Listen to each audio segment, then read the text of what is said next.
ঢাকা শহরের খেলার মাঠ অনেকটা কাজীর গরু খাতায় আছে গোয়ালে নাই। এই যে হারানো মাঠগুলো আমরা ফিরে পেতে চাই মাননীয় স্পিকার। এই যে এখানে উনি যে বর্ণনাগুলো দিয়েছেন তার বেশিরভাগই সত্য ঘটনা। আমরা চেষ্টা করছি সেই মাঠগুলোকে এবং খেলার যে সমস্ত জায়গা রয়েছে সেগুলোকে উদ্ধার করার জন্য। এই মাদক সেবীদের যদি দূরে না সরান তাহলে আমাদের সন্তানরা যারা মাঠে যাবে তাদের সান্নিধ্যে কখনো এই মাদক সেবনে অভ্যস্ত হয়ে উঠতে পারে। মাদক এই বিষয়টি আমাদের জাতীয়ভাবেই আমাদের মোকাবেলা করতে হবে। ঢাকা শহরের খেলার মাঠ অনেকটা কাজীর গরু খাতায় আছে গোয়ালে নাই। ডয়েচে ভেলে রিপোর্ট অনুযায়ী দুইটা সিটি কর্পোরেশনে 129টি ওয়ার্ডের মধ্যে মাত্র 235টি খেলার মাঠ রয়েছে। সেই মাঠগুলো বাস্তব চিত্র আরো ভয়াবহ। এদের মধ্যে মাত্র 42টা জনগণ কোনো মতে ব্যবহার করতে পারে, অর্থাৎ তার শতাংশ হচ্ছে মাত্র 18%। রক্ষক যখন ভক্ষক হয়ে যায় তখন বিচারের বাণী নিভৃতে কাঁদে।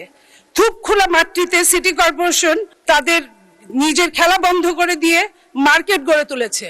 থুপ খোলা মাঠটিতে, শ্যামলী মাঠটিতে বসেছে কাঁচা বাজার, মিরপুরে পাইকারি পণ্যের আড়ত সহ অনেক মাঠগুলো এরকম সাপ্তাহিক বাজার অথবা প্রতিদিনকার বাজার রয়েছে। ঢাকা শহরের বিভিন্ন খেলার মাঠে পানির পাম্প বসানো মাঠগুলো সংকুচিত হয়ে পড়েছে।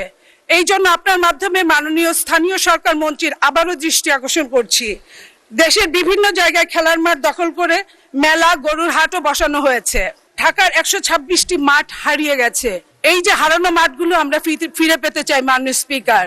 আপনার মাধ্যমে আজকে মাননীয় মন্ত্রীর কাছে আমাদের আবেদন, আমাদের শিশুরা আবার খেলার মাঠে হারিয়ে যেতে চায়, খেলার মাঠে ফিরে যেতে চায়। এই যে এখানে উনি যে বর্ণনাগুলো দিয়েছেন তার বেশিরভাগই সত্য ঘটনা। ফ্যাসিস্ট সরকারের আমলে খেলার মাঠগুলোকে এবং ফাঁকা জায়গাগুলোকে দলীয় কারণে সব দখল করে নেওয়া হয়েছিল। সরকার গঠন করবার পরে আমরা চেষ্টা করছি সেই মাঠগুলোকে এবং খেলার যে সমস্ত জায়গা রয়েছে সেগুলোকে উদ্ধার করার জন্য। বর্তমান সরকার ক্ষমতায় আসার পর সিটি কর্পোরেশনের তত্ত্বাবধানে পরিচালিত পার্ক বা খেলার মাঠ নিজেদের দখলে নিয়ে বিভিন্ন উন্নয়নমূলক কার্যক্রম শুরু করা হয়েছে ইতিমধ্যে। উল্লেখ্য যে বর্তমান সরকার ক্ষমতা গ্রহণের পরতে দেশের খেলাধুলার মান ব্যাপকভাবে বৃদ্ধি পেয়েছে। একই সাথে শিশুরা খেলার মাঠে খেলাধুলা করতে পারছে। আপনি নিশ্চয়ই ইতিমধ্যে অবগত হয়েছেন যে প্রাইমারি স্কুলের আপনার এটা সারা দেশ জুড়ে primary school inter school competition করে ফুটবল ইতিমধ্যে অত্যন্ত জনপ্রিয়তা লাভ করেছে।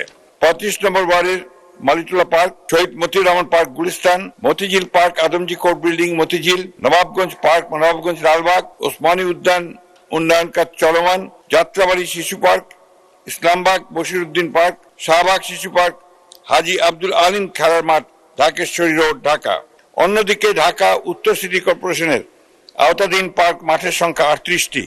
উক্ত পার্ক মাঠগুলো আধুনিকায়ন করা হয়েছে এবং পার্ক মাঠ জনসাধারণের জন্য সর্বদা উন্মুক্ত রাখা হয়েছে। ডিএনসিটির সকল পার্ক মাঠের অবৈধ দখল মুক্ত রাখার লক্ষ্যে উচ্ছেদ অভিযান অব্যাহত আছে। চট্টগ্রাম সিটি কর্পোরেশনের আওতায় নগরীর 41টি ওয়ার্ডে পর্যায়ক্রমে একটি করে খেলার মাঠ পার্ক নির্মাণ করা হবে। যে মাননীয় প্রধানমন্ত্রীর নির্দেশে এখন এই খেলাধুলাকে অনেক বেশি গুরুত্ব দেওয়া হচ্ছে। Inter school sports, inter school cultural activities এগুলো এখন অনেক বেশি বেড়ে গেছে। সুতরাং আমরা বিশ্বাস করি এই কাজগুলোর মধ্য দিয়ে, এই অ্যাক্টিভিটিসের মধ্য দিয়ে আমাদের আশঙ্কা যেটা করেছেন মাননীয় সংসদ সদস্য সেটা অনেকাংশেই কমে আসবে। আমাদের খেলার যে মাঠগুলো আছে সেইখানে কিন্তু মাদক সেবীরা বর্তমানে সকাল সন্ধ্যায় অবস্থান করছে, সন্ধ্যা পরে তো বলার বাহুল্য। সেই জায়গায় ওনাদের কি এই মাদক সেবীদের যদি দূরে না সরান তাহলে আমাদের সন্তানরা যারা মাঠে যাবে তাদের সান্নিধ্যে কখনো এই মাদক সেবনে অভ্যস্ত হয়ে উঠতে পারে। সেখানে মাননীয় মন্ত্রী মহোদয়ের করণীয় কি? মাদক এই বিষয়টি আমাদের জাতীয়ভাবেই আমাদের মোকাবেলা করতে হবে এবং আমরা ইতিমধ্যেই আমাদের মাননীয় স্বরাষ্ট্রমন্ত্রী এ ব্যাপারে যে নির্দেশ দিয়েছেন আমরা দেখছি যে ইতিমধ্যেই যারা মাদকের ব্যবসা করছে বা মাদক সেবন করছে তাদেরকে গ্রেফতার করা হচ্ছে, তাদেরকে আপনার আইনের আয়তায় নিয়ে আনার চেষ্টা করা হচ্ছে।